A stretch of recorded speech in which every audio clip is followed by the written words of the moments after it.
మనం అందరం దేవుడే కానీ నేను ఒక నైవేద్యంగా మారిన విషయాలు ఏమిటే ఏదో సహించండి. క్షమించాల్సిన ఏం లేదు, క్షమించేది ఏం లేదు. ఎందుకంటే చెప్పేది సత్యమైన మాట కాబట్టి. అయితే నీ బాడీ నిన్ను చూడు ఇంతసేపు లాగుతున్నాడు అన్నప్పుడు కుంట్రా కొద్దిగా తొందర పెడుతున్నాను నాన్న నన్ను తొందర చేసేమా ఉండు ఆకు నీకు పడతలే నీకు కావాల్సి అని నువ్వు చెప్పి దాన్ని కంట్రోల్ చేయి.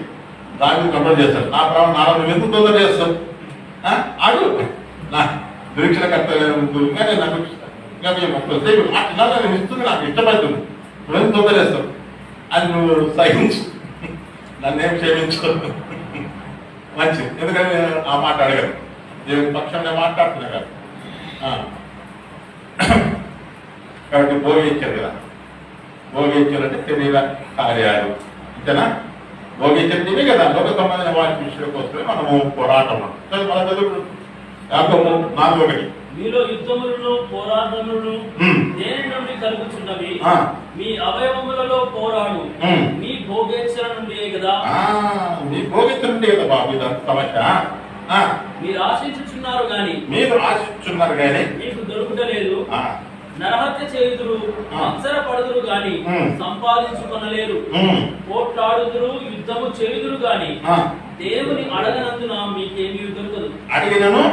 మీరు అడిగినను మీ భోగముల నిమిత్తము వినియోగించుటకై దురుద్దేశముతో అడుగుదురు కనుక మీకేమీ దొరకలేదు. అది చూసారా. కాబట్టి ఎందుకు ఈ సమస్య పోరాటం జరుగుతుందంటే చదవండి రోమా 8:8.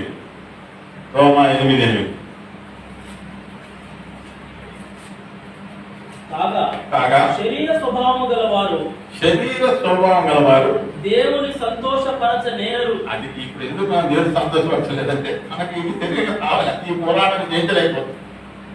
కాగా శరీర స్వభావం కలిగిన వారు దేవుణ్ణి సంతోషపరచనేరు. ఎందుకు సంతోషపడతనేరు అంటే గలతీ 5:17 శరీరము ఆత్మకును ఆత్మ శరీరమునకును విరోధంగా అపేక్షించును. ఇవి ఒకదానికొకటి వ్యతిరేకముగా ఉన్నవి కనుక మీరేమి నిశ్చయింతురో ఇవి ఒకదానికొకటి పోరాడుతున్నాయి. ఈ పోరాటంలో ఏం చేస్తున్నాం? ఏదో చేయాలనుకున్నాం కానీ చేయలేదు. ఈ పోరాటం ఓడిపోతున్నాం. సత్యాన్ని గమనించిన ఎప్పుడన్నా. తర్వాత 2 కొరింథీ 1 యోహాను 2వ అధ్యాయం 15 నుండి 17. 1 యోహాను 2వ అధ్యాయం 15 నుండి 17. ఈ లోకమునైనను లోకములో ఉన్న వాటినైనను ప్రేమింపకుడి. ఎవడైనను లోకమును ప్రేమించిన ఎడల తండ్రి ప్రేమ వానిలో ఉండదు. తర్వాత లోకములో ఉన్నదంతయు అనగా శరీరాశయు నేత్రాశయు జీవపు డంబమును తండ్రి వలన పుట్టినవి కావు. ఇవే కదా భోగించల కోసం వాడికి ఎల్ఈడి మనకు లేదు, వాడి కారు మనకు లేదు, వాళ్ళ పిల్లలు మంచి కాలేజీలో చదువుతారు చదవాలి. ఈ యాక్టింగ్ దేవుడు ఇస్తుంది. నీ తర్వాత యాక్టింగ్తో దేవుడిచ్చి నీకంటే అభిషేకం ఇస్తే వాడిని మొదల డాక్టర్లు సహాయపడాల్సిందే, పోలీసు ఆఫీసర్లు సహాయపడాల్సిందే, రాష్ట్రం ముఖ్యమంత్రి కూడా వచ్చి సహాయపడాల్సిందే. అది నీకు తెలియట్లే. దేవుని భయభక్తులతో వారికి పెద్దడానికి తెలియట్లే, వారి భయం నేర్పించడానికి తెలియట్లే. ఏం నేర్పించాలనుకున్నాం? భాషల స్కూల్లో చదివించాం, చైతన్య స్కూల్లో చదివించాం, మాండేశ్వరి స్కూల్లో చదివించాం. అని బుర్ర ఎక్కడ పని చేస్తుంది అంటే నువ్వు విత్తు నిలుచుంది కానీ గ్రహించనే గ్రహించు. దానికోసం ప్రభు నిష్పం చేస్తూ ప్రజల దగ్గర బెగ్గింగ్ చేస్తూ ఇష్టపడుతుంటాం. నా బ్రతికి వాళ్ళు బాగా చదువుకుంటున్నాను, పిల్లలు మీద చదువుకుంటాం, వాళ్ళు స్పాన్సర్ చేశాను, వాళ్ళ స్పాన్సర్ చేశారు, నాకు ఎవరు స్పాన్సర్ చేశారు. ఏంటి నీ గ్రహింపు? వాక్యం గ్రహింపేది. కాబట్టి ఈ పోరాటం ఉన్న వాళ్ళు ఏం చేశారు? దేవుని సంతోషపడతలేదు. శరీర స్వభావం కలిగిన వారు డాంబికం కావాలి. వారిలో తండ్రి ప్రేమ వారిలో ఉండదు. వారు ఓటమి జీవితము. మీ 1 యోహాను 5:4 తీయద్దు. ఏమంటాడు? లోకము జయించిన విజయము మీ విశ్వాసమే. అంటే విశ్వాసం లేదు నీళ్ళు. అక్కడికి నమ్మికల్లో పడిపోతున్నావు, నేత్రాశలో పడిపోతున్నావు, శరీరాశలు పడిపోతున్నావు, శరీర పోరాటంలో ఓడిపోతున్నావు. కాబట్టి కింద మొదటి యోహాను 2:17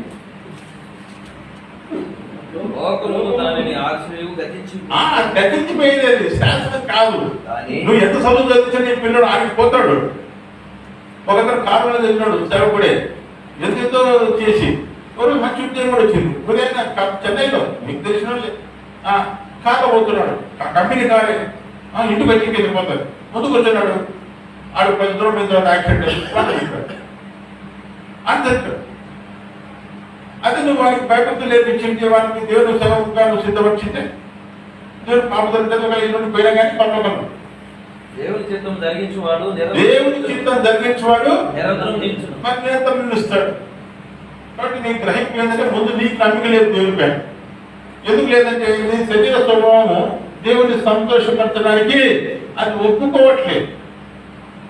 అది ఒకప్పుడు మనలాగా బాధపడిన ఆసాపు 73వ కీర్తనలో భక్తి క్షేమాన్ని చూసి కంటపడి అసూయపడి మద్దరపడి మరి ఆయాసపడి నేను భక్తుడిని ఏ ప్రయోజనము, వాడు బాగున్నారు, వాళ్ళు ధనసంపద చేసుకుని అనుకొని సరే ఈ సంగతి ఏమైతే ఉందని దేవుడి మందిరానికి పోయి దేవుడి సంగతి కూర్చొని మోసం అడిగినప్పుడు దేవుడు తనకు మన బయలుపరిచిన విషయాలు బయలుపరిచిన తర్వాత అప్పుడు అంటాడు, అయ్యో నీ సన్నిధి నేను మృగం లాంటి వాడిని పశుప్రాయాన్ని అయితే ఒప్పుకొని అప్పుడు అంటున్నాడు 73వ కీర్తన 25వ వచనం 73వ కీర్తన 25వ వచనంలో ఏమంటున్నాడంటే ఆకాశమందు నాకుండగా నాకెవరున్నారు, ఆకాశమందు తప్ప నాకెవరున్నారు, ఆకాశమందు నాకుండగా నీవు నాకున్న లోకంలోనిది ఏది నాకు అక్కర్లేదు, లోకం లేదు నాకు ఏది అక్కర్లేదు చెప్పి హల్లెలూయా.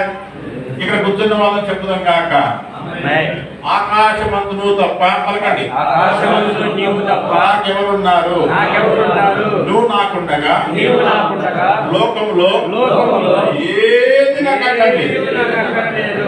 ఆమేన్. ఇల్లు అక్కర్లేదు, బైక్ అక్కర్లేదు, అవసరం ఇస్తాడు దేవుడు. సమయం అరువు నీకు సేవద్దాను, నీ పరిచయకు అవసరం తప్పకుండా ఇస్తాడు. అది బాధ్యత. మరి కాబట్టి పిల్లరా ఎంతో అట్లా దాంట్లో ముందుకు ఆశపడ్డాం, కానీ మనం అనుకున్న సమయం వాటిని పూర్తి చేయడం కంటే దాన్ని కట్ చేసేస్తాం. నీకు అవసరం తప్పకుండా ఇస్తాడు. అడుగుతుంది మనం గెర్షోనీయులు, కహాతీయులు, తర్వాత మెరారీలు, లేవి గోత్రంలో ముగ్గురు 3 తెగలు. మరి ఎవరికి ఏ పని చేసినా వాళ్ళకి ఇచ్చాడు. వీళ్ళకు యాజకత్వం ఇచ్చిన వాళ్ళకి ఇవ్వలే, వాళ్ళు భుజాల మీద మోసేదే వాళ్ళ పని. కాబట్టి వాళ్ళకి పనులు ఇవ్వలే. మిగతా ఇద్దరు గోత్రాలకు వీళ్ళకి పనులు ఇచ్చాడు. కాబట్టి నీకు ఏదో అవసరం, నీకంటే ఎక్కువ ప్రభు తండ్రికి తెలుసు నీకు అక్కడ ఏవి ఉన్నాయో అని నీకు ఇస్తాడు. అయితే మనం ఏం చేయమన్నాడు, మొదట నా రాజ్యాన్ని మనం ఫస్ట్ ఏమెత్తుతున్నాము, బైక్ పిల్లలు ఇల్లు ఏదో అది శరీర సంబంధమైన పోరాటంలో మొదటి పాయింట్. రెండో పాయింట్ పాప సంబంధమైన పోరాటం. రెండోది పాప సంబంధమైన పోరాటము. రోమిల పత్రిక 7:22 వచ్చిన 25 వచ్చిన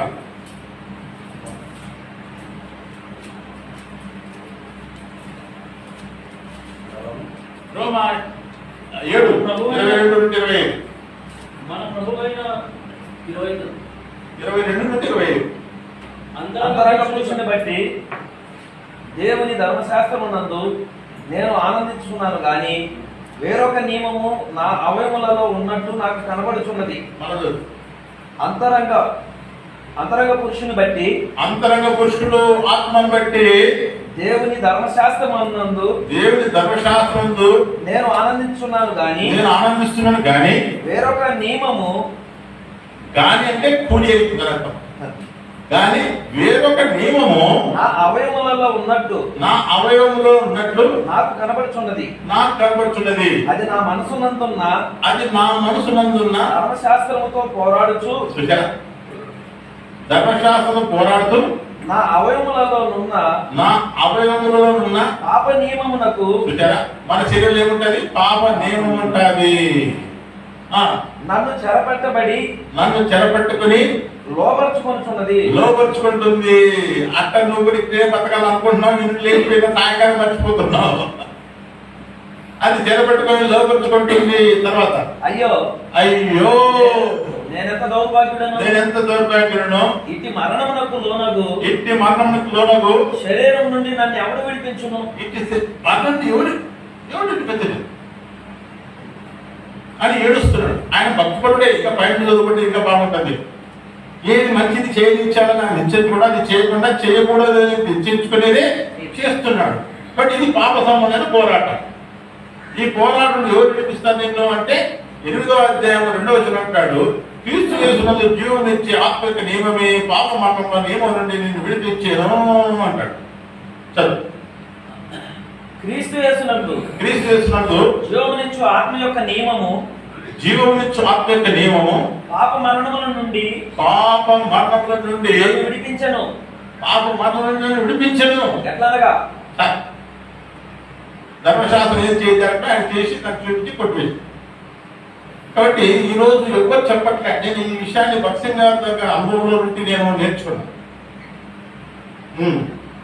మీరు నిజంగా ఆశపడి నేను విడుదల చేసి నేను ఉన్నాను, నేను విడుదల పొందాలనుకుంటున్నానంటే అలసిన వారిని ఓడించే జ్ఞానంగా మాట్లాడే పుస్తకం నా దగ్గర ఉంది. లేదు పంట అంటే చాలా మందికి ఇచ్చుకుంటూ వస్తుంది.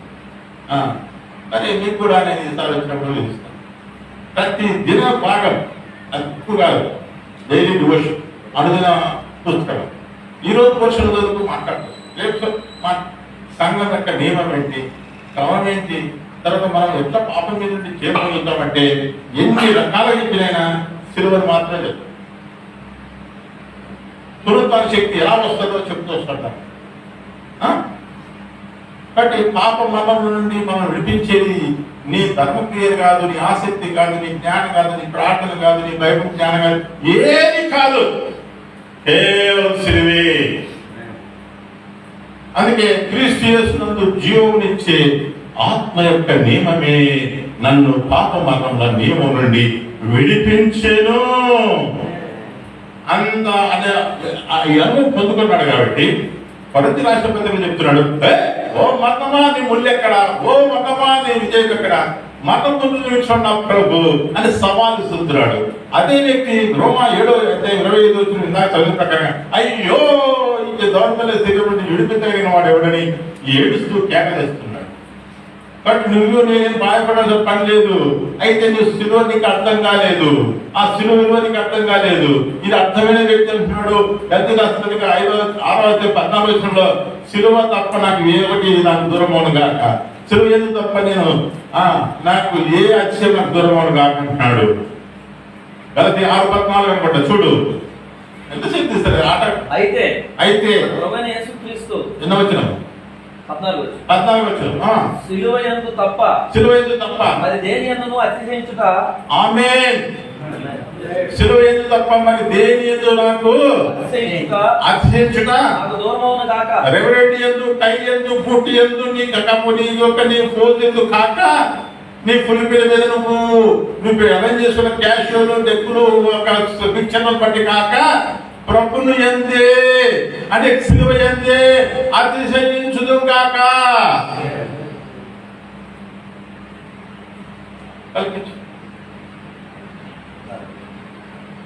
అయితే మన ప్రభువైన యేసుక్రీస్తు సిలువ యందు తప్ప మరి దేని యందును అతిశయించుట నాకు దూరమవును గాక. ఆమె అందరూ చెప్పండి. ఇది మర్చిపోయినాం కాబట్టి ఈరోజు మనకి బాధ, ఈ పోరాటాలు, ఈ కలవరం. నువ్వు పోరాటం ఉన్నావని నువ్వు గమనం తెచ్చుకునే సార్ ప్రభు నీకు సాయం చేస్తావు. నువ్వు పోరాటం ఉన్నాను కానీ నువ్వు మర్చిపోయినా కాబట్టి ఆయన ఏం చేయలేదు. నువ్వు పోరాటం ఉంటే ఆయన నీ పక్కన నిలబడి యుద్ధం చేస్తాడు. అని సంగతి మన నిస్సాయ స్థితి తెలిసే కదా. నేను ఉండవలసిన స్థానంలో ప్రభు నిలబడ్డాడు, మీరు ఉండవలసిన స్థానంలో ప్రభు ఉన్నాడు. మరి ఎందుకు మాత్రం పోరాటం నిన్ను ఓడగొట్టాడు? నిన్ను పిలిచాడు కదా. అంటే అర్థం ఏంటంటే నువ్వు ఎందుకు పిలువపడ్డావు, నువ్వు ఎక్కడున్నావు, యుద్ధరంగంలో ఉన్న సంగతి మర్చిపోయినావు. నువ్వు ఎందుకు పిలువపడినావు, ఎవరిని చేత పిలువపడినావు, ఎవరి చేత పట్టబడినావు, ఎవరిని వెంబడిస్తున్నావు మర్చిపోయినావు. ఆ మర్చిపోవడానికి కారణం అయితే ముందున్న తరము. నీ ముందున్న సేవకులు, ఈ సెలబ్రిటీ పాస్టర్స్ చూస్తున్నావు. వాడికి అన్ని కార్లు ఉన్నాయి, నాకు లేదు. వాడికి 1,00,000 మంది వస్తారు, నాకు రాదు. వాడికి 4 బ్రాంచెస్ నాకు లేదు. ఇది నీ బాధ. ప్రభు నాకున్నాడు లేదని మాత్రం ఎప్పుడు చెక్ చేసుకోవు. నేను విశ్వాసం కలిగి ఉన్నానో లేదో పరీక్షించుకోండి అని కొరంతి 16 అధ్యాయంలో ఎన్నో వచ్చినది, మీరు విశ్వాసం కలిగి ఉన్నారో లేదో మిమ్మల్ని మీరే పరీక్షించి చూసుకోండి అని చెప్తూ వస్తాడు. 2 కొరింథీ 11 అధ్యాయం. మెలకువగా ఉండుడి, విశ్వాసమందు నిలకడగా ఉండుడి, పౌరుషము గలవారై. అది కాదు నేను చెప్తాను. 2 కొరింథీ చివరి అధ్యాయము 5వ వచనం. మీరు విశ్వాసం గలవారై ఉన్నారో లేదో, మీరు విశ్వాసం కలిగిన వారై ఉన్నారో లేదో మిమ్మల్ని మీరే శోధించుకొని చూచుకొనుడి, మిమ్మల్ని మీరే శోధించుకుని చూచుకొనుడి, మిమ్మల్ని మీరే పరీక్షించుకొనుడి. మిమ్మల్ని మీరే పరీక్షించుకొనుడి. మీరు భ్రష్టులు కాని ఎడల, చూసారా, మీరు భ్రష్టులు కాని ఎడల యేసుక్రీస్తు మీలో ఉన్నాడని, యేసుక్రీస్తు మీలో ఉన్నాడని మిమ్మల్ని గురించి మీరే ఎరుగరా. మిమ్మల్ని గురించి మీరే కదా. మరి ఆయన నుండి నీకేం పొదువా? యేసున్న ఇంట్లో ఘనత, యేసున్న ఇంట్లో సమృద్ధి. అంటే ఈరోజు యేసు లేని సత్యాన్ని గ్రహించడానికి బుద్ధి చాలట్లేదు. కాబట్టి ఈ ఉదయకాలంలో వచ్చిన నువ్వు నా దగ్గర ఏం నేర్చుకోలేవు, కానీ లేఖనం అతిక్రమించకుండా లేఖనం సారా నా బతుకుందా లేదా పరీక్షించుకొస్తాడు. నీ బ్రతుకు ప్రవేశిస్తూ వస్తాయి. అంటే పరిమితికి లేక వస్తావు, ప్రభు యొక్క చేత నడిపించబడతావు, ఫలితంగా మార్చబడుతూ వస్తావు. కాబట్టి ఈ పాప సంబంధమైన పోరాటంలో ఓడిపోవద్దు. పాప సంబంధమైన పోరాటంలో ఏం చేయకూడదు? ఓడిపోకూడదు అంటే ఏం చేయాలి? నువ్వు చదవండి, ఫిబ్రవరి 12:4. మీరు పాపముతో పోరాడుతున్నలో, మీరు పాప సంబంధమైన పోరాటం ఏదో ధ్యానిస్తున్నది. దేని గురించి ధ్యానిస్తున్నాము? పాప సంబంధమైన పోరాటం గురించి ధ్యానిస్తున్నాము. చదువు. మీరు పాపముతో పోరాటంలో రక్తం కారణంతగా ఇంకా దాన్ని ఎదిరించలేదు. అంటే నువ్వు ప్రభు సిలువను సహించాడు అంటే నువ్వు ప్రభుని తలంచుకోవట్లేదు. నీ ముందు సాక్షి సమూహం అనేది 1వ వచనంలో. 2వ వచనంలో ప్రభు నీ ముందున్నాడు. మరి ఆయనకు విరోధంగా వ్యతిరేకంగా తిరస్కారం చేసిన వాళ్ళందరూ సహించాడు. సహించి ఏం చేశాడు? ముందు ఆనంద కొరకై అవమాన నిర్లక్ష్యం పెట్టి సాగిపోతున్నాడు. నువ్వు మాత్రము అది కొరత, ఇది కొరత, అది అని నువ్వు ప్రభు చూడట్లేదు. ప్రభు చూసినంతసేపు పేరు నడిచాడు నీళ్ళ మీద, తర్వాత మునిగిపోయాడు. అట్లా నువ్వు ప్రభుని చూడట్లేదు. నువ్వు లోకాన్ని చూస్తున్నావు, లోక ఆకర్షణలోకి పోయినావు. నీ ముందున్న తరాన్ని చూస్తున్నావు, కానీ నీ కంటే వాళ్ళకంటే ముందున్న క్రీస్తు నువ్వు చూడట్లేదు. ఎవరు చూస్తుంటే వాడు పరిచయం, నేను పరిచయం బాగుంది, మనం కూడా వాళ్ళు క్లబ్ డ్యాన్స్ చేయించారు. మన దాంట్లో పరిచర్యలో యూపీఎస్లో మనం కూడా వేయించుకోవాలి. ఐటమ్ సాంగ్ మించి వేపిస్తున్నారు డ్యాన్స్. ఏమైంది నీ బుద్ధి? దేవునికి అక్కడ పరిచయం ఏది, నీ చేస్తున్న పరిచయం ఏంది? లోకానికి వేరే జీవించమన్నాడు. లోకం నుండి తీసుకొచ్చి సంఘంలో కలిపేస్తున్నాడు. గమనం ఎందుకంటే నీకైతే ముందు వాడు చేపిస్తున్నాడు వాడు సంఘంలో. వాళ్ళ సంఘంలో నువ్వు 10 మంది 20 మంది కాదు, 10,000 మంది కాదు, 10 పదులు ఉన్నాయి, 1,00,000 మంది ఉన్నారు. కాబట్టి వాడిని ఎంత తప్పు చేస్తాడు? దేవుడు ఆశ్రయించాడు కదా. దేవుడే కాదు, దయ్యం నేను ఆశ్రయిస్తాడు. అనలేదా? నాకు మొక్కితే మరి మీకు తెలుసు కదా, ఈ లోక రాజ్య మహిమ అంతా నీకు ఇస్తాను. మరి దేవుడి మహిమ ఉందా? దయ్యం మహిమ ఉందా? అట్లది కదా. వారి క్రియలు బట్టి వాళ్ళ ఫలాలను తెలుసుకోండి. బుద్ధే చాలదు. ఎందుకు చాలదు అర్థం కాదు. నీ ప్రభు ఎవరు మర్చిపోతున్నావు, లేకుండా మేము మర్చిపోతున్నావు. తర్వాత ఫలితంగా ఏం జరుగుతుంది? నువ్వు బాధపడుతున్నావు, నువ్వు ఆశించలేకపోతున్నావు, నువ్వు ఫలించలేకపోతున్నావు, నువ్వు నెమ్మది ఉండవలసిన వాడు ఉండలేకపోతున్నావు, నువ్వు కలిగిన స్థితిలో సంతృప్తి కలిగి ఉండవలసిన వాడు సంతృప్తి లేని జీవితాన్ని, ఆయాసకరమైన జీవితాన్ని జీవిస్తుంది. కారణం ఏంటంటే మన ముందున భ్రష్టత.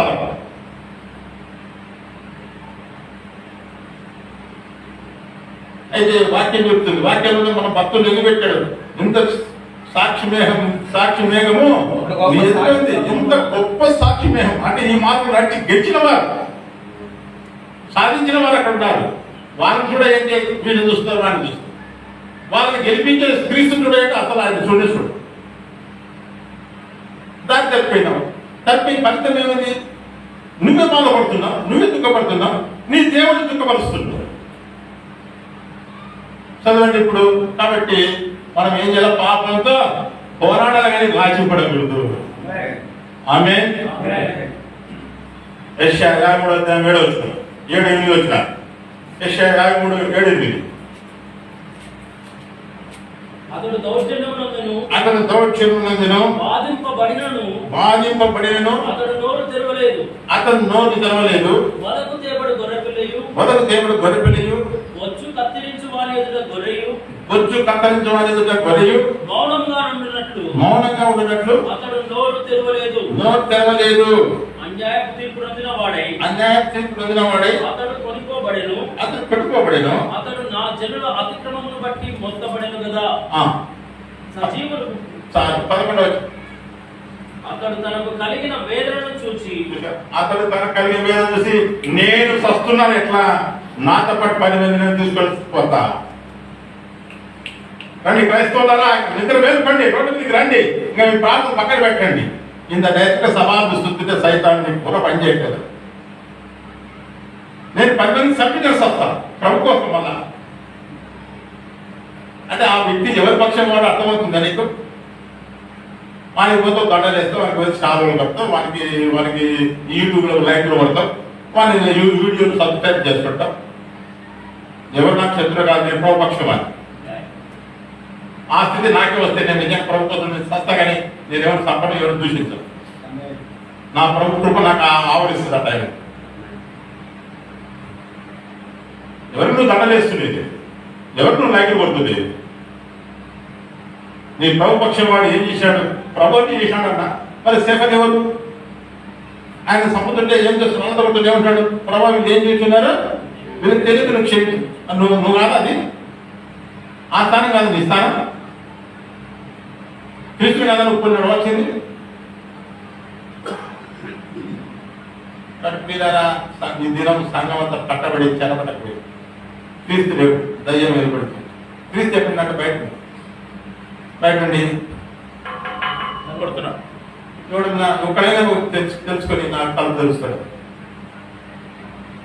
ఈ దుస్థితికి వెళ్ళిపోయినాం మనకు తెలియకుండా వెళ్ళిపోయింది. కాబట్టి దయచేసి ఈ పాప సంబంధమైన పోరాటంలో మన ప్రభుని మనం చూడాలి కానీ ఎవరు చూడకూడదు. ఆయన మనకి ఇప్పటి పోరాటాలు వచ్చినప్పుడు, ఇప్పటి సమస్య వచ్చినప్పుడు మనం ఏం చేయమంటున్నాడంటే దీన్ని గెలిచి చూపించినవాడు మన ముందున్నాడు. ఇట్టి ప్రళయాలకు మనం సరిపోయిన వాడు Hebrews 4:15-16. కాబట్టి సమయంలో సహాయకరంగా కృపగా ధైర్యంతో ఆయన కృపాసుల దగ్గర పోతే ఆయన నీ కృపతో ఆవరిస్తాడు. చదువు 4 Hebrews 4:15. మన ప్రధాన యాజకుడు యేసుక్రీస్తు మన బలహీనతల యందు మనతో సమాన అనుభవం లేదంటే మనలాంటే శోధించబడ్డాడు, మనలాగే పీడించబడ్డాడు. మనతో సహానుభవం లేనివాడు కాదు కానీ సమస్త విషయములలో మన వల్లనే శోధించబడినట్టు ఆయన పాపం లేనివాడుగా ఉండెను. చదువు కనుక మనము కనికరింపబడి సంయోజితమైన సహాయం కొరకై కృప పొందినట్లు ధైర్యముతో కృపాసనమునకు చేరుదుము గాక. నీ పాప పదమున్న పోరాటంలో జయం పొందుదును గాక. ఇప్పుడు 2 అయిపోయినాయి, ఇంకా చాలా ఉన్నాయి. మరి 2 చేద్దాం. బాగా పోదాం. మూడో పోరాటం కుటుంబ సంబంధానికి పోరాటం. ఫస్ట్ శరీరము, తర్వాత పాపం, మూడవది కుటుంబం. ఇది పెద్దది, ఇది మామూలు కాదు. కుటుంబం హోమ్ డిపార్ట్మెంట్ అన్నిటికీ పవర్ఫుల్ డిపార్ట్మెంట్. ఇలా వాక్య చేతిలో ఫోన్ ఇచ్చిందో పరిగెత్తాను. ఉండు మన ఇంటికి దండం పెట్టదు. హోమ్ డిపార్ట్మెంట్, కుటుంబ సంబంధం పోరాటం. చదవండి యోబు గ్రంథం 31, 33, 34 వచ్చినారు. యోబు గ్రంథం 31 అధ్యాయం 33, 34 వచ్చినారు. ఆదాము చేసినట్లు నా దోషములు చూసి ఆదాము చేసే స్టేట్మెంట్ వస్తుంది బయటికి. ఆదాము చేసినట్లు దోషములను దాచిపెట్టుకొని మహాసమూహమునకు భయపడి కుటుంబముల తిరస్కారమునకు జడిసియు. ఏ తిరస్కారం దర్శనాడు? ఏ విషయం దర్శనాడు? పండు తినొద్దురా బాబు అలాగే చెప్పిన అమ్మ చెప్పలే ప్రభు చెప్పిన మాటను దేవునికి భయపడి కుటుంబ తిరస్కారానికి భయపడి తిన్నాడు. మా మంచి కన్నా కదా, మా బుద్ధి కన్నా కదా, నిజంగా నాకు ప్రేమ ఉందనుకున్నావు కానీ ఏది పుట్టి తిమ్మని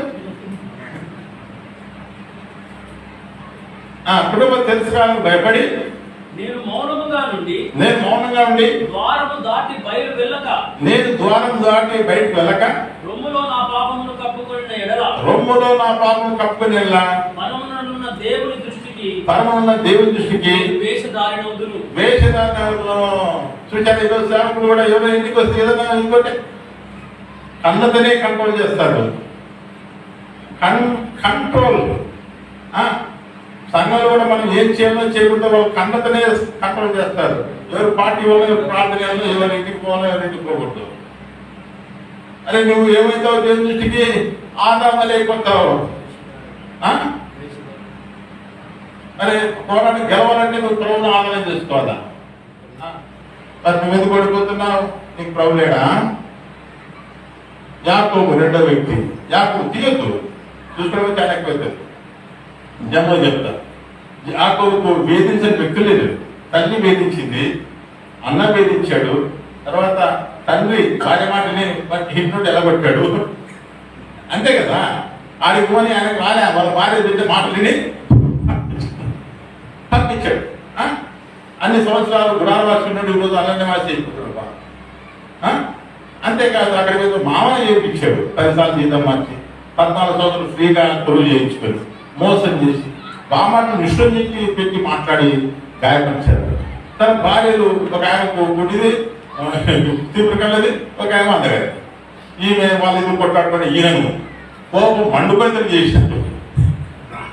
వాడు పెద్ద కొడుకు కదా, నాకు నా పక్షం నిలబడతానంటే వాడి మీద తగ్గి మంతని పాడు చేసాడు. కూతురు ఒక కూతురు ఏదైనా తల్లితో సమానం అనుకుంటే బిడ్డ ఏం చేసింది? ఒక్కది పోయి పాడైపోయి మొత్తం సమస్య తీసుకెళ్ళిపోతుంది. ముగ్గురు లేని సింహం తీసుకుపోయి ఊళ్ళంతా చంపేసి ప్రాణాన్ని తీసుకొచ్చి పెట్టారు. ఈ ఒక పోరాటమా? చెప్పరే. అంటే మీకు లేదా? అంటే మీకు లేదు కదా, మీ పిల్లలు చాలా మంచోళ్ళు కదా, నవ్వుతారు కానీ పాపం మీరు ఏం చెప్తారు, నవ్వుతారు నేను చెప్తాను ఏం చెప్తాను. పాపం కడుపుకోసుకునే కాలు మీద పడతాను, కడుపుకోసుకుని ఏదన్నా కూడా నేను కలవరిలో నాదు నీకున్నాడు, ఆయన పోయి పడు, ఆయన నీకు యాకోబు తేడైన దేవుడు నీకు తోడంటాడు. యాకోబు అబ్రహాం దేవుడు, ఇస్సాకు దేవుడు అనిపించుకుని ఆగిపోకుండా నేను యాకోబు దేవుడిని అనిపించుకున్నట్టుగా నేను ఆనంద దేవుడిని అనిపిస్తాడు, నేను సల్మాను దేవుడిని అనిపిస్తాడు పిలుస్తాడు. ఆమె అని పిలవడానికి సిగ్గుపడ్డాడు ఆయన. కాబట్టి యాకోబుని గెలిపించి దేవుడు ఉంటున్నాడు. బైబుల్ 92 సార్లు ఆయన పేరు రాస్తాడు. అబ్రహాం పేరు 25 సార్లు, ఇస్సాకు పేరు 15 సార్లు, యాకోబు పేరు 92 సార్లు. అన్నింటిని సహించి కుటుంబం తిరస్కారాన్ని భయపడక దేవుడు చెప్పిన మాటలు సాగిస్తూ వచ్చాడు. ఆమె కాబట్టి 4వ పోరాటం కదా. 4వ పోరాటం ఇప్పుడు ఆత్మ సంబంధమైన పోరాటం. ఇప్పుడు ఏం సంబంధమైన పోరాటం? 4వ పోరాటం. ఆత్మ సంబంధమైన పోరాటంలో మత్తయి సువార్త 5వ అధ్యాయం 11-12 వచనాలు. ఆత్మ సంబంధమైన పోరాటంలో నా నిమిత్తం క్రీస్తు నిమిత్తం, నీ నిమిత్తం కాదు, నీకు సంబంధం ఉండదు కానీ నిన్ను మాట్లాడతారు, ఓర్చుకోవాలి, దాంట్లో సంతోషించాలి. నా నిమిత్తము జనులు మిమ్మల్ని నిందించి హింసించి మీ మీద అబద్ధంగా చెడ్డ మాటలు పలుకున్నప్పుడు మీరు ధన్యులు, సంతోషించి ఆనందించుడి, పరలోకమందు మీ ఫలము. హల్లెలూయా. నువ్వు ఎప్పుడో సంతోషిస్తున్నా? మాటకు మాట లేదా 10 మంది పోయి నాకు తప్పు కాదు, వాటి అనవసరం అన్నాడు, వాటి సంఘం ఉండకూడదు, వాడిని ఎల్లగొట్టే వరకు నీ మనసు పద్యం కాదు. వానికంటే పై చేసి సాధించవరకు నువ్వు నిలబడ్డావు. నీ ఎక్కడ మరి నీకు దేవుడు ఇచ్చిన దాన్ని నువ్వు ఎట్లా పొందుకుంటావు? సరే చూసుకోండి తర్వాత. మొదటి పేతురు 4:14 దేవుడు చెప్పినాడు ముందుగానే, నా నిమిత్తం అంటారా బాబు మిమ్మల్ని అబద్ధంగా మాట్లాడతారు, చెడ్డవాళ్ళు మాట్లాడతారు, హింసిస్తారు, దూషిస్తారు, నష్టపరుస్తారు చెప్పినాడు. అప్పుడు మీరు ఏడ్చుతురా బాబు, నువ్వు నడితే చాలు, నీ పరలోకంలో ఫలాన్ని అధికం చేస్తాను, నువ్వు ధనులు అవుతావని చెప్తున్నాడు. దాని విలువ నీకు తెలిసింటే నువ్వు ఏడుస్తావా? మరి నువ్వు మంది గుంపేసుకుంటావా? నీ పక్షం వారిని మాట్లాడమంటావా? వాడి మీద ఏదో రకంగా పైకి సాధించాలని ప్రయత్నం చేస్తావా?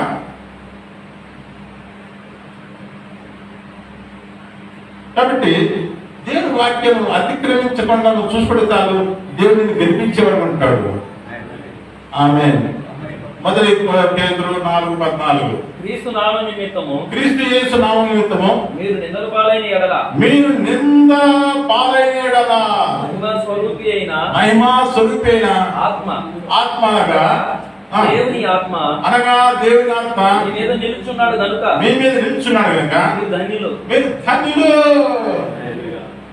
మీరు క్రీస్తు యేసు నిమిత్తం నింద పాలైన దేవుని మహిమా స్వరూపైన ఆత్మ మీ మీద నిలుచున్నాడు, అనగా దేవుని ఆత్మ మీద నిలుచున్నాడు కనుక మీరు ధన్యులు.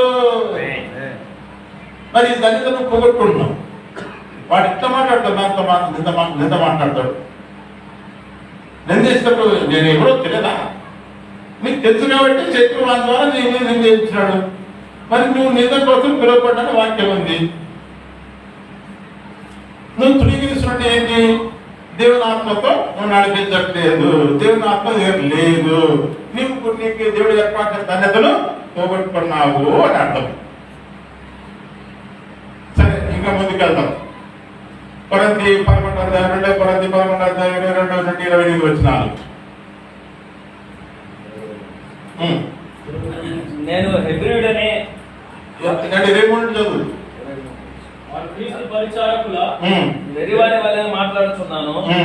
నేనును మరి ఎక్కువగా క్రీస్తు పరిచారకులను, మరి విశేషముగా ప్రయాసపడితిని, మరి అనేక పర్యాయముల్లో చెరసాల్లో ఉంటిని, అపరిమితముగా దెబ్బలు తింటిని, అనేక మారులు ప్రాణాపాయములో ఉంటిని, యూదుల చేత 5 మార్లు ఒకటి తక్కువ 40 దెబ్బలు తింటిని, 3 మార్లు రథములతో కొట్టబెడితిని, ఒకసారి రాళ్లతో కొట్టబెడితిని, 3 మార్లు ఓడ పగిలి శ్రమపడితిని, ఒక రాత్రి పగళ్ళు సముద్రంలో గడిపితిని, అనేక పర్యాయములు ప్రయాణములోను, నదుల వలనైన ఆపదల్లోను, దొంగల వలనైన ఆపదలోను, నా స్వజనులు అయిన ఆపదల్లోను, అన్యజనుల వలనైన ఆపదల్లోను, పట్టణములలో ఆపదలైనను, అరణ్యముల ఆపదలైనను, సముద్రములో ఆపదలైనను, కపట సహోదరుల వలన ఆపదల్లోనూ ఉంటిని.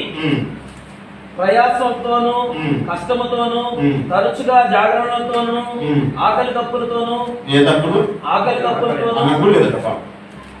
ఎందుకు ఆత్మ సముద్ర పోరాటంలో భాగంగా అతను స్టాండర్డ్ నీకే విలువ లేదని ఏడుస్తుంది, నీకే కాదని ఏడుస్తుంది. తరచుగా ఉపవాసములతోను, చలితోను, దిగంబరత్వముతోను ఉంటిని. ఇంకను చెప్పవలసినవి అనేకములు ఉన్నవి. ఇప్పుడు ఏమో మనకేం సంబంధం అవుతుంది? మనకు సంబంధం కానీ మనకి మరి 25 ఉంటాయి వేసుకొని చంపని తర్వాత 25 సమస్యలు అని చెప్తున్నాడు. ఇవి కాక ఇంకా అనేకంగా ఉన్నాయంట. ఇవన్నీ కాక సంఘములన్నిటిని కూర్చున్న చింతయు కలదు. సంఘంలో కూర్చున్న చింత కలదు. సంఘం గురించి చింత మాకు లేదు, సంఘం వృద్ధి చెందట్లేదు, మంద వృద్ధి పొందట్లేదు అని ఉపవాస ప్రార్థన చేసేది లేదు, దేవుడు భోజాడేది లేదు. నువ్వు ఇచ్చిన దేవుడు ఇచ్చిన వాగ్దానం ఎత్తిపెట్టి సామెతలు కీర్తన 2:8 ప్రకారంగా నడుపు జనం నీకు స్వాస్థ్యం ఇస్తారు, భూమి దిగంతరం సొత్తుగా ఇస్తారనే మాట మర్చిపోతావు. అడగలేవు, జనం నాకు ఏం అడగలేవు, డబ్బు ఏం అడుగుతావు, నువ్వు బైక్ ఏం అడుగుతావు, నువ్వు క్యాష్ తక్కువ క్యాష్ ఏమని అడుగుతావు, లేదా బయట బాత్రూమ్ తక్కువ బాత్రూమ్ కట్టడానికి డబ్బులు అడుగుతావు. మధ్యాహ్నం వాళ్ళు భోజనాలు పెడుతున్నావు, మాకు భోజనాలు పెట్టి మాకు భోజనాలకు డబ్బులు ఏమని అడుగుతావు. ఇదే నేను అడగడము. జనములు నాకు ఇవ్వు అబ్రహాం అన్నాడు, మొత్తం వేరే జనములు నాకు ఇచ్చి ఆస్తి నువ్వు తీసుకున్నాడు అబ్రహాము. వద్దు. ప్రభు ఎవరిని అడగమన్నాడు? జనం అడగమన్నాడు. అడుగుతున్నావా? విషయం 43:4 వద్దు. నా విషయం 43:4 ఏమంటున్నాడు? నీవు నా దృష్టి క్రీడలు గరుడవైతివి, నీ ప్రాణం ప్రతిగా నేను ప్రేమిస్తున్నాను, నీకు జనం నీకు అప్పచెప్తున్నాను అంటున్నాడు. నీ ప్రాణం ప్రతిగా ప్రజలు నీకు అప్పచెప్తున్నా అని చెప్తున్నాడు. మనుషులు నీకు అప్పచెప్తున్నా అంటున్నాడు. మరి నువ్వు ఎప్పుడైనా అడిగినావా? జనం నాకు కావాల ప్రభా, జనం నాకు అప్పచెప్పు ప్రభా, జనాలు నాకు అప్పచెప్పు ప్రభా, జనాలు నాకు అప్పచెప్పు ప్రభా, వంద బుద్ధి పండించు ప్రభా అని అడిగావా?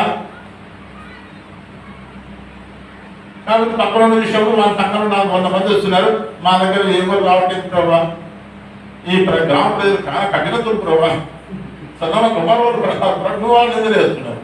నీ పద్యం నువ్వు దేనికి చూపిస్తున్నావు? నువ్వు అసలు అవుట్ ఆఫ్ ఆర్డర్ ఉన్నావు, out of coverage area, out of coverage area నుండి నువ్వు అడిగితే నువ్వు లైన్ ఎన్నిసార్లు డైల్ చేస్తే ఒక లైన్ వస్తుంది. నీకు లైన్లో ఉంటే కదా, నువ్వు కవరేజ్ ఏరియా ఉంటే కదా, కవరేజ్ ఏరియాలో లేవు నువ్వు. ఎంత పరిస్థితి. అట్లా నేను నిల్చున్నాను, తలుచుకునేవాడు పడిపోకుండా చూసుకున్నాడు. కాబట్టి ఇది నీకు ఆత్మ సంబంధమైన పోరాటం. ఈ పోరాటం నీకు ఇరుకులు వస్తాయి, ఇబ్బందులు వస్తాయి, కానీ రకరకాల దిగంబర్లు అయినారు, జాగానుకున్నారు, ఆపదున్నారు, కపట సభలకు చేత ఆపుతున్నారు. సరే 25 ఉంటాయి, తర్వాత 28 దాని నంబర్కి వేసుకోండి.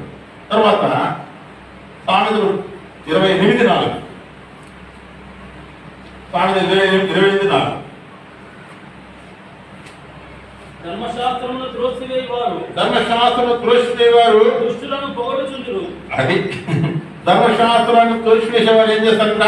దుష్టులను పొగడుచుంటారు. ధర్మశాస్త్రం అనుసరించి వారు పని వాళ్ళని మనుషులందరూ తీసుకొచ్చి ప్రొఫెసర్ నిలబెట్టి, అయ్యగారు మనకు రోడ్డు వేయించారు, అయ్యగారు కాలు తెప్పించారు, అయ్యగారు ఉద్యోగంగా కరెంట్ బిల్ వచ్చి, అయ్యగారు ఉద్యోగంగా మనకి ఈరోజు మనకి ఏమి ఈరోజు మనకు భోజనాలు సమృద్ధిగా ఉన్నాయి. ఈరోజు బిర్యానీ కట్టలు అయ్యగారు ఇచ్చారు. వాడు స్ట్రీట్ రౌడీ, వాడి కౌన్సిలర్. అర్థమవుతుందా నువ్వు ఎవరు మనుషులు? అయ్యగారు వల్ల ఈరోజు మనకు అందరూ ఒక్కొక్కరు బియ్యం ప్యాకెట్లు, మేము వారమంతా నలంతా మాకు అయ్యగారు ఉన్నట్టు ఆదుకున్నాడు ఆ కష్టకామలు. ఎవరిని తీసుకొస్తున్నా? ఎవరుకోవడం. ధర్మశాస్త్రులను నిరాకరించేవారు దుష్టును పొగుడుచుందురు, ధర్మశాస్త్రం అనుసరించువారు వారితో పోరాడుదురు. నువ్వు పోరాడుతున్నావా? నీకు అప్పచెప్పిన బోధ నిమిత్తం పోరాడుతున్నావు. నువ్వు యూదా పత్రిక 1:3 వచ్చిన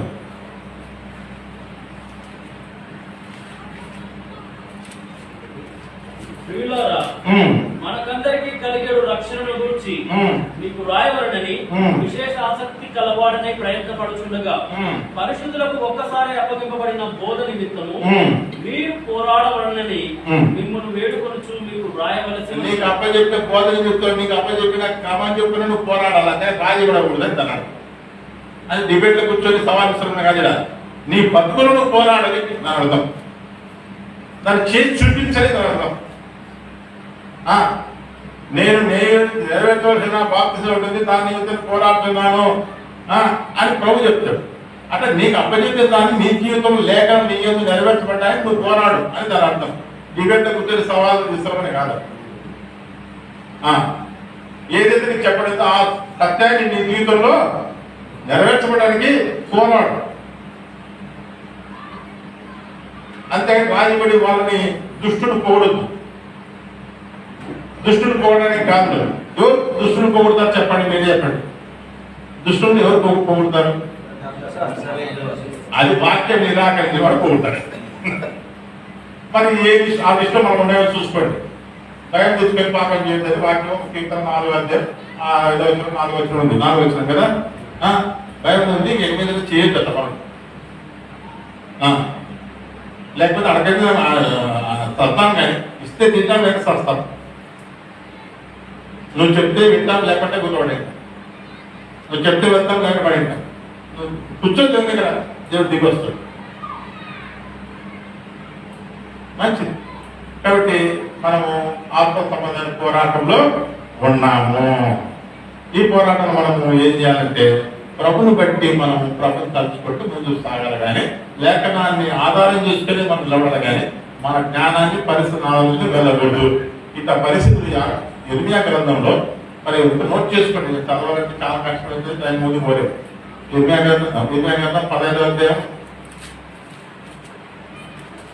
7వ వచనం, తర్వాత 12 వచనాలు. ఇర్మియా గ్రంథం 15వ అధ్యాయం 10వ వచనం, తర్వాత 15 నుండి 18 వరకు. అయ్యో నాకు శ్రమ. అయ్యో నేను చెప్తాను, చదవద్దని చదివితే చాలా కష్టమైంది. కష్టమైందంటే వివరించడం లేదంటే మనం మీద పాటు పౌరులం లేదా మీరే విసుకుంటారు. నోట్ చేసుకుంటాం చెప్తున్నా. ఇర్మియా 15వ అధ్యాయం 10వ వచనము, 15 నుండి 18 వచ్చినా కూడా, తర్వాత 20వ అధ్యాయం 7 నుండి 10 వచ్చిన, 7 నుండి 10 వచ్చిన.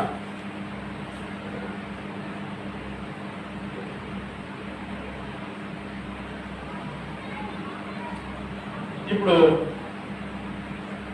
శ్రమలతో కూడిన ఆత్మ పోరాటం, శ్రమలతో కూడిన పోరాటం, అది ఆత్మ సంబంధమైన పోరాటం, ఇది శ్రమలతో కూడిన పోరాటం. 2వ తిమోతి 2వ అధ్యాయం 3 నుండి 5.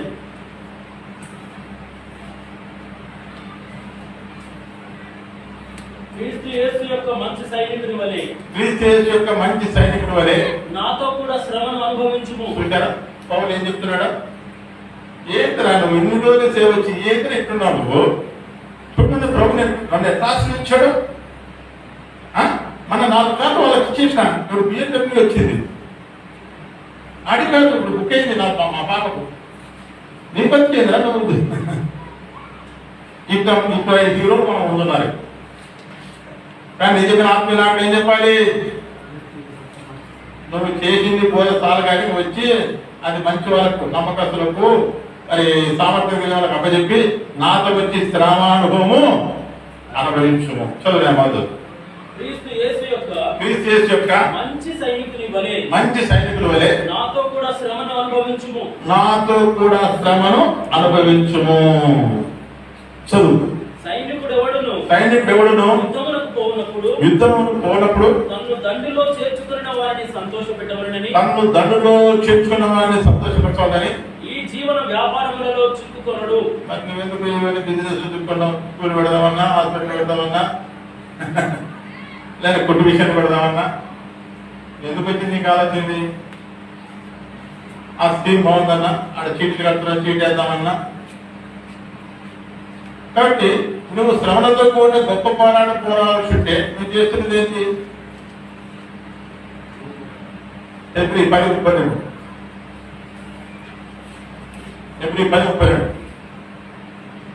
అయితే మీరు వెలిగింపబడిన మీదట శ్రమతో కూడిన గొప్ప పోరాటం సహించిన పూర్వపు దినములను జ్ఞాపకం తెచ్చుకోండి. ఒక విధముగా చూస్తే మీరు నిందలను బాధలను అనుభవించిన చేత 10 మందిలో ఆరాటపడితిరి. అంటే గొప్ప పోరాటం చేసి వచ్చావు. నువ్వు సామాన్యం కాదు, నీకు గురు పొందిన ఏర్పాటున్నావు. ఈరోజు ఎందుకు తయారైనావు? నువ్వు బాగా పరిగెత్తుంటే నేను అటగించిన వాడేవాడు అని కలిసి 5:4 చెప్తూ వస్తాడు ఆలోచన. మరి బాగా పిలుపు బాగుంది, ఆరంభం బాగుంది. అయితే ఎందుకు మరి నీ ఆది ప్రేమ వదిలిపెట్టాం? ఎందుకు మొదటి ఆసక్తిని వదిలిపెట్టాం? ఇది కదా నీకు 7 సంఘాల్లో దేవుడు మాట్లాడుతూ నువ్వు అది మర్చిపోయినావు, ఆసక్తి వదిలిపెట్టావు, నీ ప్రేమ వదిలిపెట్టావు. నీలో నికాలకు బోధన ఉండనిచ్చావు, ఎదికేకి బోధన ఉండనిచ్చావు. నువ్వు సైతాన్ని సావడం ఉంటి బాగా ధైర్యం కొట్టు అన్ని చేస్తుండే ఏమైనా ఇప్పుడు అన్నట్టుగా మీరు మరి 32వ వచనంలో గొప్ప పోరాటం పోరాటాలు మీరు మరి ఇప్పుడు ఎందుకు ధైర్యంగా నువ్వు వచ్చాడు? మేడ మిద్దెల పుడమినాస్తుల మరి ఎన్నో ఘనతలకు ఇది సమయమని తలంచి నీదు ప్రభు నెదిరించి పోదువా. ఇది సమయమని తలంచి నీదు ప్రభు నెదిరించి పోదువా. ఆది ప్రేమను విడిచిపెట్టితివా ఓ నాదు ప్రియుడా, మాదిరిగా జీవించమానితివా. మానితివా ఓ నాదు ప్రియుడా మాదిరిగా జీవించమానితివా యేసుక్రీస్తుని సేవయందు ఏమి కొదువని చూచిట్లు యేసుక్రీస్తుని సేవయందు ఏమి కొదువను చూచిట్లు మార్చుకొంటివి నీదు నడతను నాదుడే సురుయేర్చుచుండే మార్చుకొంటివి నీదు నడతను నాదుడే సురుయేర్చుచుండే ఆది ప్రేమను విడిచిపెట్టిదివా ఓ నాదు ప్రియుడా మాదిరిగా జీవించమానిదివా. కాబట్టి ఎత్తుపైన దేవుడు తన ఐశ్వర్యం చెప్పిన క్రీస్తు చేసుకుని ప్రజలను తీరుస్తాడు. నువ్వు నా రాజ్యాన్ని దిగితే ఏం తక్కువ కాదు, నీకు అవన్నీ కావాలి నాకు తెలుసు అని చెప్తున్నాడు. అంతేకాదు 1 తిమోతి 6:15 అంటున్నాడు, నువ్వు ధనవంతులు నమ్మించకుండా దేవుడిని నమ్మించగలిగితే నువ్వు సుఖంగా జీవించడానికి సమస్తము ధారాళంగా దయచేస్తాడు అంటున్నాడు. ఎక్కడ మీద ఇవన్నీ అంటే నీ నమ్మిక ఎక్కడో దాడి తప్పిపోయింది, ఎక్కడో డిబేట్ వెళ్ళావు, తొందరపాటు వేయాలి. దయచేసి జ్ఞాపకం చేసుకోండి. ప్రభు ఏడుస్తున్నాడు, తిరిగి రమ్మని చెప్తున్నాడు. మళ్ళీ తిరిగి తండ్రికి వస్తే తప్పెడు కుమారులాగా నీకు మళ్ళా నీ ఘనత నీకు ఇస్తాడు, నీ పంచం నీకు ఇస్తాడు, మళ్ళీ నిన్ను బలపరుస్తూ వస్తాడు, మళ్ళీ సంబరాలు సంతోషాలు చేసుకోగలుగుతావు. నువ్వు దాసుడు కాదు, నువ్వు కుమారుడివే అంటాడు. కాబట్టి ఈ శ్రమలతో నీ గొప్ప పోరాటంలో నువ్వు ఎందుకు నిరాశపడతావు? నువ్వు బలహీన ఎదిగే నీ పక్షున నీ స్థానంలో ఆయన ఉండి నీకు బదులుగా ప్రాణించినాడు. ప్రాణంతో పాటు కావాలని అవసరం తీర్చాడా? 1 పేతురు 4:12 1 పేతురు 4:12 ప్రియులారా మిమ్మల్ని శోధించుటకు మీకు కలుగుచున్న అగ్ని వంటి మహాశ్రమను గూర్చి మీకేదో ఒక వింత సంభవించినట్లు ఆశ్చర్యపడకుడి. మీకు ఏదో ఒక వింత సంభవించినట్లు ఆశ్చర్యపడద్దు. క్రీస్తు మహిమ బయలుపరచబడినప్పుడు అగ్ని వంటి శ్రమల గురించి ఏం భయపడదు. శ్రమలతో కూడా పోరాటం వల్లనే నువ్వు క్రీస్తుని కలుసుకుంటావు. ఈ శ్రమానుభవం కోసం నువ్వు పుట్టావు. నీ జీవితంలో నీ దినాలన్నీ కూడా యుద్ధ పోరాటంలో ఉన్నావు. పోరాటంలో నువ్వు ఎక్కడ నువ్వు పోరాటం సంగతి మర్చిపోతే నువ్వు ఎంత మంచి మీద నిన్ను వచ్చి శత్రువు క్యాప్చర్ చేసి పడాలి. యు ఆర్ అన్ఫిట్ అని పడేస్తారు. ఇంకా ప్రభు నీ పక్షాన్ని ఎక్కడికి వస్తాడు, ఎట్లా వస్తాడు చెప్పు. నువ్వు ఆయన బందీలో ఉన్నావు. ఆయన వైపు చూసి ఆయన లేఖనాలు బట్టి నువ్వు వాళ్ళ దగ్గర తెచ్చుకోవు. ఆయన వైపు చూసి పశ్చాత్తపడవు. ఎప్పుడు నిన్ను ఎవరు నిలిపిస్తారు? ఇంకా అందుకే దేవుడు నేను బైబుల్లో ఉన్న సత్య ఏవో మర్మాలు బోధించడానికో మీకు తెలియని సంగతి ఏదో చెప్పడానికి కాదు, కానీ మనం తెలిసినవే మర్చిపోయినా చూడు అవి జ్ఞాపం చేయకపోవచ్చు.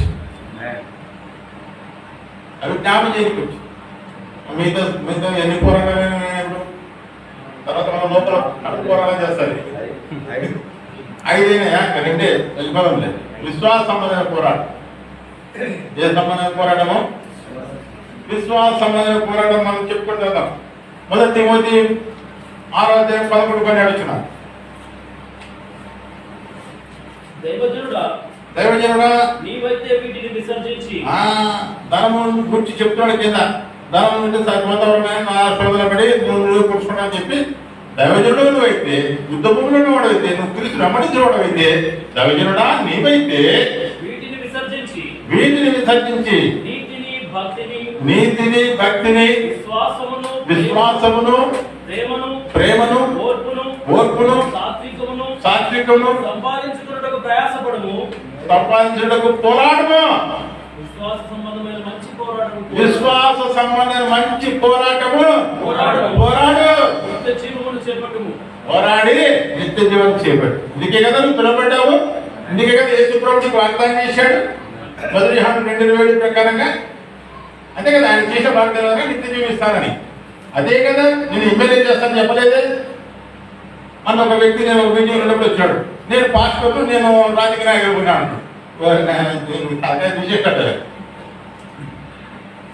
తనకే తీసేసాను, ఏదో ఒకటి చేసుకుంటున్నావు. మరి పబ్లిక్లో వచ్చి నేను రాజకీయ నాయకుడు, నేను ప్లస్ పాస్టర్ అంటే ఎట్లుంటుంది చెప్పాడు, వేరే చెప్పాడు. చెప్పప్ప అన్న పెద్ద మంచి కరెక్ట్ అయినా చెప్పండి మీరు.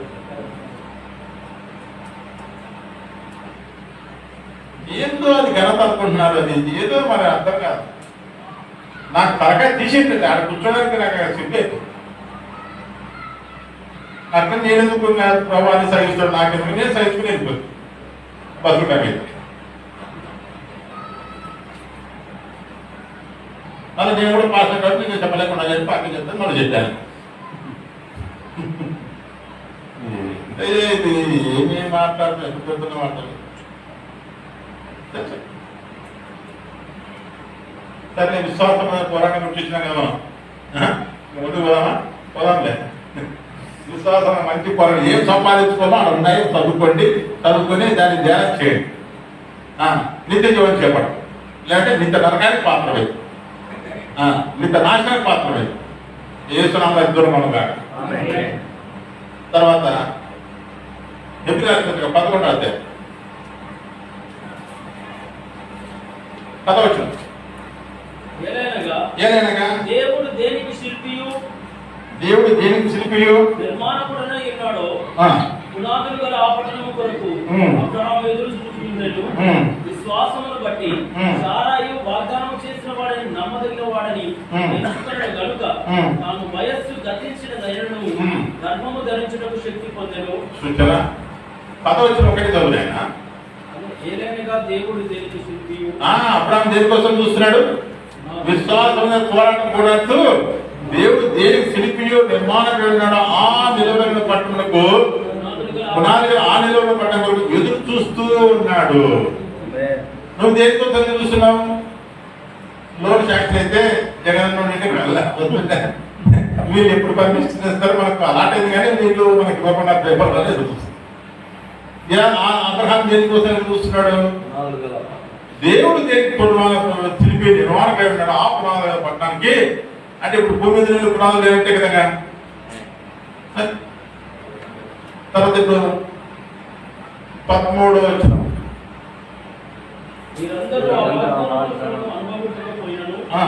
దూరం నుండి చూచి వందనము చేసి తాము భూమి మీద పరదేశులమును యాత్రికులమునై ఉన్నామని ఒప్పుకొని విశ్వాసము గలవారై మృతులుందిరి. ఈలాగు చెప్పువారు తమ స్వదేశమును వెదకుచున్నామని విషదపరచుచున్నారు కారా. వారు ఏ దేశం నుండి వచ్చినో ఆ దేశమును జ్ఞాపకం అందించుకున్న ఎడల మరల వెలుటకు వారికి వీలు కలిగిండును. అయితే వారు మరి శ్రేష్టమైన దేశమును అనగా పరలోక సంబంధమైన దేశమును కోరుచున్నారు. అందుచేత తాను వారి దేవుడనని అనిపించుకున్నకు దేవుడు వారిని గురించి సిగ్గుపడడు. ఆమేన్. విశ్వాసమైన మంచి పోరాటం పోరాడు ప్రభు. నీ దేవుడిని అనిపించుకోవడానికి నేను సొలొమోను దేవుడును, నేను సాంసోను దేవుడును, నేను రవికుమార్ దేవుడును, నేను ఆనంద దేవుడును అని, నేను జాన్వేశ్వరి దేవుడును అనిపించుకోవడానికి ఆయన సిగ్గుపడడు. హల్లెలూయా. యాకోబు దేవుడిని పిలుచుకోవడానికి ఇష్టపడిన దేవుడే నీ దేవుడు అయినాడు. సరే ముందు పోదాం. ఎంత పని ఎన్నైనా 7 కంప్యూటర్ 7 ముగిస్తా. సరే 7 ముగిస్తా. 7 ఏం చెప్పుకుందాం?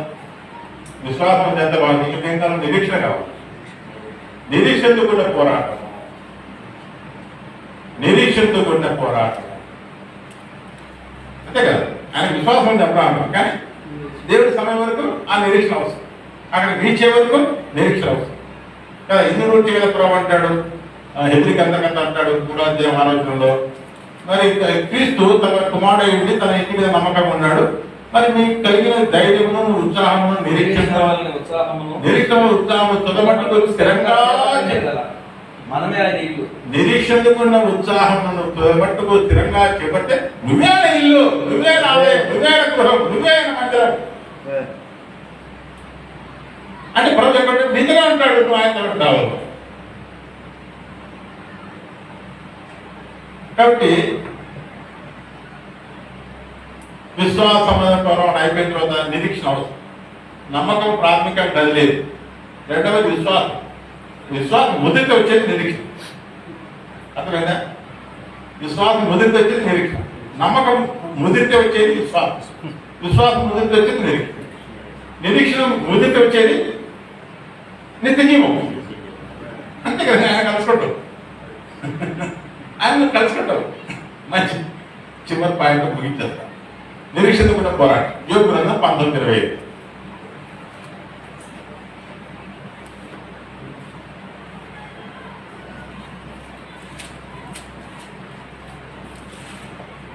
నా మట్టుకు నేనే చూచెదను.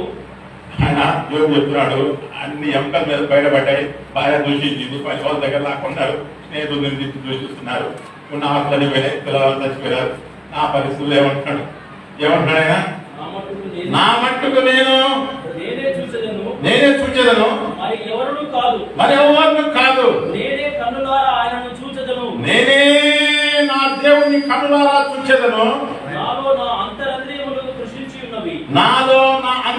కృషించున్నవి, జరిగిన దాని కారణము నాలోనే ఉన్నదనుకొని. చూసారా, ఈ రోజు జరిగేది నీ అవిశ్వాసమే, నువ్వు దారిపోవడమే, నువ్వు లేఖనాలను అతిక్రమించడమే, నీ విశ్వాస సంబంధమైన పోరాటం ఉన్నామని గ్రహించకపోవడమే కారణము. ఆయన ఒప్పుకుంటున్నాడు. అయితే చదువు. మీరు నీవు వారిని ఎట్లు తరిమెదమా అని తలంచిన ఎడల మీరు ఖడ్గమునకు భయపడుడి, తీర్పు కలుగునని మీరు తెలుసుకున్నట్లు. సజీవుగా దేవుడే చూస్తాను, ముందుకెళ్ళిపోతావేంటి? నేను ప్రభుని చూస్తాను, అయితే నా విమోచకుడు సజీవుడనియు, తర్వాత ఆయన భూమి మీద నిలుస్తాడు, వస్తాననియు నేను ఎరుగుదును. నా చర్మము చీకిపోయిన తర్వాత నా శరీరంలో కృషించిపోయినప్పటికీ శరీరంతోనే దేవుడు చూస్తాను. ఎంత గొప్ప నిరీక్షణ! నా మటుకు నేనే చూస్తాను, ఎవరో కాదు. నా ప్రభు నేనే కనులారా ముఖదర్శనం చేసుకుంటాను. ఎంత గొప్ప నిరీక్షణ అండి! ఈ నిరీక్షణ కదా మనకు కావాల్సింది, ఈ నిరీక్షణ మనకు కదా కావాల్సింది. అంతేకాదు, రోగం తీరబారదు, ఖడ్గము మోసడు వేలాడుతుంది, ఖడ్గం కింద నిలబడ్డాడు. ఆయన ఏమంటాడు చూద్దాం. 2 తిమోతి 4:6 చెప్తా. అయిపోయింది, ముగిస్తుంది. 2 తిమోతి 4:6 వచ్చాను. నేను ఇప్పుడే ప్రాణాత్మకంగా పోయబడుచున్నాను. నేను వెళ్ళిపోయి కనుక పోయే కాలం దగ్గర వచ్చింది. మంచి పోరాటం చూసారా, అందరు పలుకుతాం. మంచి పోరాటము పోరాడితిని, నా పరుగు కడముట్టించింది, విశ్వాసాన్ని కాబట్టి ఇక మీదట నా కొరకు. ఆమేన్. ఇక్కడ ఉన్న అందరికీ ఆ నీతికి ధరించబడుదురు గాక, జీవకిరణంతో నింపబడుదురు గాక, అక్షయకిరణం ధరించుదురు గాక, మహిమకిరణంతో నింపబడుదురు గాక, మహిమల రాజుతో సమానంగా కూర్చుదురు గాక, ఆయన కుటుంబాన్ని ఆశీర్వదించుదురు గాక, జయించిన వాడిని నా సింహాసనం కూర్చోబెట్టాలని చెప్పిన వాగ్దానం స్వతంత్రించుకొని ఆ సింహాసనాశుడి దగ్గర కూర్చుదురు గాక. అదే మంచి పోరాడితిని, నా పరుగు కడముట్టించింది. అంటే పోరాటం లాస్ట్ వరకు చెప్పరే. ఏమమ్మా ఇన్ని పోరాటం చెప్తే నీకే ఎచ్చకూడదు కదా. అందరు చెప్పండి, నువ్వు పోరాటం ఉన్నావు, ఎక్కడ ఉన్నావు? పోరాటం ఉండి పోరాటం అందరినీ జయించిన వాడు ఏమంటున్నాడంటే, మంచి పోరాటది, నా పరుగు కడముట్టించింది, విశ్వాసాన్ని కాబట్టి. నా మంచి మీద సంపాదించుకోండి, నేను 10 సంఘాలు కడితే, లేకుంటే నేను నా ఇంత ఆస్తి సమకూరిస్తే, ఇవన్నీ నా మంచి పేరు సంపాదించుకోండి అని చెప్పిన. నీ మంచి పేరు కాదు, నీ సంఘాలు కాదు, నువ్వు కాదు. నువ్వు విశ్వాసాన్ని కాపాడు. విశ్వాసం పోగొట్టు. మన విశ్వాసం కర్త అయినా కాబట్టి ఆయన అడుగు. Luka 17:15 వచ్చిన ప్రకారం తీయొద్దు. తన శిష్యులు ఏమడిగినారు? ప్రభా, మా విశ్వాసాన్ని బుద్ధిమందించడం ఏం చేశాడు? అవిశ్వాసన సోమాను దృఢ విశ్వాసంగా మార్చి మన దేశానికి తీసుకొచ్చి మన చెన్నై పట్టణంలో హత్యాక్ష వరకు నడిపించాడు. హత్యాక్ష నిలబడాలా లేదా? పౌరుడు ఆత్మవిశ్వాసం. మరి ఎందుకు అల్ప విశ్వాసులు సందేశం పెట్టుకుని మత్తయి 14:29 చెప్పిన దేవుడు తన దృఢ విశ్వాసంగా తలకింద తెలియజేయడానికి అప్పచెప్పుకున్నాడా లేదా? శిష్యులందరూ ముఖ్యమైన విశ్వాసాన్ని మూర్ఖతరం అన్నాడు. వాళ్ళందరూ ఈ రోజు ప్రభు కొరకు అసాక్షి అయినా లేదా? కాబట్టి నిన్ను నన్ను కూడా దేవుడు అట్టి దృఢ విశ్వాసం స్థిర విశ్వాసం నడుపుగాక నడిపించడానికి ఆయన సిద్ధంగా ఉన్నాడు. అడగాల, ప్రభా నా విశ్వాసాన్ని చెప్పరే వృద్ధి పొందింపజేయి. విశ్వాసకర్త ఆయన కాబట్టి ఆయన పొందింపజేస్తాడు. నువ్వు కూడా ఈ పోరాటం నిలబడి పౌరు పలికిన మాటలు పలుకుదువుగాక. పౌరు పలికిన మాటలు పలుకుదువుగాక. కాబట్టి ఈ ప్రకారంగా మన జీవితంలో ఈ పోరాటంలో ఈ 7 రకాల పోరాటాలు మనం ఎదుర్కోవడానికి దేవుడు మనం ఒంటిగా వదిలిపెట్టలేదు, ఒంటిగా పోరాటం. మనం ఆ విధంగా మార్గంలో వెళ్ళడానికి మనకు గైడెన్స్ గా మన ఉపదేశంగా మనం వచ్చే పరిస్థితుల్లో కొన్నిసార్లు గాయాలు వచ్చినప్పుడు, కొన్నిసార్లు ఎరుపులు వచ్చినప్పుడు మనం ఆదరించడానికి పరిశుద్ధాత్మను మనకు ఆనందకర్తగా పరిశుద్ధాత్మను పంపించున్నాడు. నువ్వు ఒంటరివాడిగా కాదు. కాకపోతే నువ్వు ఎక్కడున్నావో, ఎవరి మీద పడబడ్డావో, దేని ఏ మార్గంలో వెళ్తున్నావో అని తెలుసుకొని లేఖనం అతిక్రమించుకుంటే చాలు ఆయన నేను నడిపిస్తాడు. ఈ పోరాటంలో దేవుడు మనకు నడిపించాలని, తిరిగి మనం నిలబెట్టాలని ఆశపడుతుండగా ఈ పోరాటంలో ఎవరు కూడా తప్పినారో, ఎవరు దాయకున్నారో, ఎవరు కనిపించారు, ఎవరు నిరాశిస్తున్న కుంగున్నారు, పడిపోయిన వాళ్ళ గురించి దేవుడు మాట్లాడుతున్నాడు. కుంగిన వారిని లేవనెత్తి దేవుడు మాట్లాడతాడు. సొలిపేసి సొమ్మసిన వారిని బలము రావణుని కలగజేసి నిన్ను నూతనపరచడానికి, ఆ నిత్య మార్గంలో నిన్ను రాజ్యంలో తీసుకెళ్ళడానికి ఇష్టమైన దేవుడు, నిన్ను ప్రేమించిన దేవుడు, నీ కొరకు ప్రారంభించిన దేవుడు మాట్లాడుతున్నాడు. ఇక నీతోనైనా ఈ పోరాటం నిలిచి గెలుపుతుగాక, దేవుడు మానవులు దీవించుగాక.